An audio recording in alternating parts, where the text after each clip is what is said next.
terug huis toe. Ons lees Handelinge 14 vers 21 tot 28.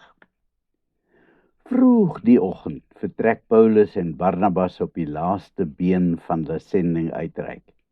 Derbe is sowat 200 kilometer oos van Lystra.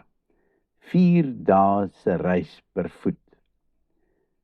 Wanneer hulle daar aankom, gebruik Paulus en Barnabas weer hulle gewone resep om te preek en die evangelie eers aan die Jode te bring en daarna aan al die ander mense. In Derbe gebeur daar niks opwindend nie. Het ek miskien gesê dat niks opwindend gebeur het nie? Dan was ek baie verkeerd, want in een enkele sinnetjie skryf Lukas, baie mense het daar gelowig geword. Is dit nie opwindend nie? Wow! Dikwels preek 'n leraar elke Sondag vir 'n jaar lank en dan raak daar moontlik 1 of 2 mense gelowig. Paulus hulle preek vir 'n kort tydjie en daar word sommer baie mense gelowig. Ek dink weer terug aan daardie dag tydens ons uitreik in Mosambiek, waar daar tydens een enkele preek 'n skare van mense gelowig geword het. En waar hulle geloof oor die afgelope paar maande so geblom het, dat daar uiteindelik 'n volwaardige Annie-Brand gemeente ontstaan het. Paulus en Barnabas se taak was afgehandel, en dan vertrek hulle terug na hulle tuisgemeente.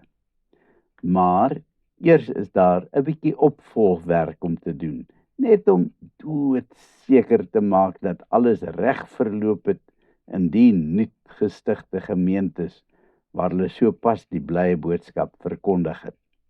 Onverskrokke stap hulle terug in hulle eie voetspore, eers na die dorp waar Paulus sopas doodgegooi is met klippe, Lystra. Daarna is hulle na Ikonium en Antiochië, die stad waar hulle so baie teestand gekry het.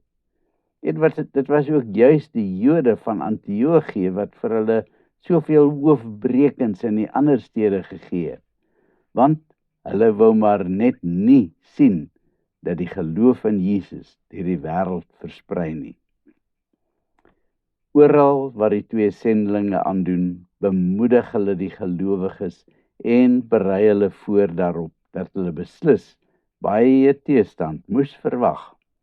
Maar hulle moes vasbyt en getrou bly, want dit is juis verdrukking wat jou by die koninkryk van God uitbring. Maar daar was ook 'n ander taak wat die 2 moes verrig. Hulle moes strukture skep in hierdie nuwe gemeentes, sodat hulle ordelik kon funksioneer. Daar is mense aangestel wat leiding moes neem in die gemeentes, ouderlinge. Anders is wat vandag dikwels die geval is, waar 'n ouderling gewoonlik maar net toesig hou oor sy eie wijk, het hierdie ouderlinge 'n groot taak gehad. Hulle moes die gemeente leer en oplei om ware disippels te wees. Dit was hulle taak om te preek, asook om die hele bestuur van die gemeente te behartig. Hulle moes sorg dat die leer van die evangelie suiwer verkondig word. Eintlik is dit vandag nog steeds dieselfde taak vir die ouderlinge. Dit is nie die leraar se taak om al hierdie dinge te doen nie, maar die ouderlinge se.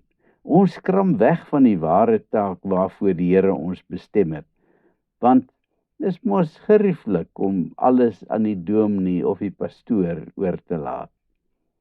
En so dikwels gebeur dit dan dat die arme man uitbrand omdat daar te veel op sy skouers rus. Dan wonder ons waarom hy nie sy werk behoorlik kan doen nie, of waarom hy dan so moeg lyk. Van Antiochië af gaan hulle terug na Perge, waar Johannes Markus hulle verlaat het. En toe hulle die eerste keer daar in die stad is, het hulle nie vertoef nie, maar reguit na Antiochië toe gegaan. Met hulle terugkom besluit die 2 dat die evangelie ook daar moes weer klink. en het hulle die woord gaan verkondig aan die mense van Perge. Daarvandaan vertrek hulle na die hawestad Attalië, waar hulle aan boord gaan op 'n skip wat hulle terugneem na hulle moedergemeente in Antiochië in Sirië. Daar heers groot opgewondenheid in die gemeente wanneer die twee daar aanland, en die ganse gemeente is daar om te kom hoor wat alles gebeur het.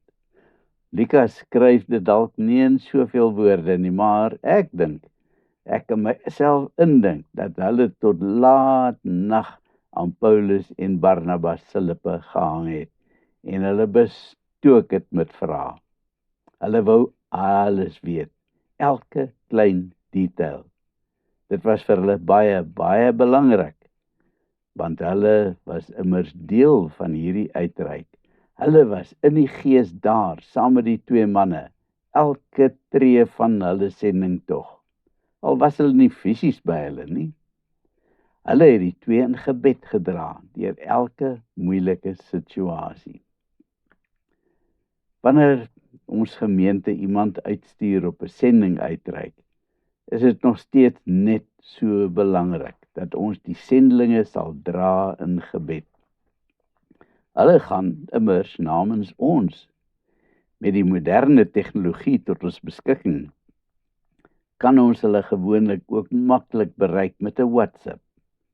Versterk hulle deur gedurig in kontak te bly en hulle te laat weet dat jy hulle in die gebed dra.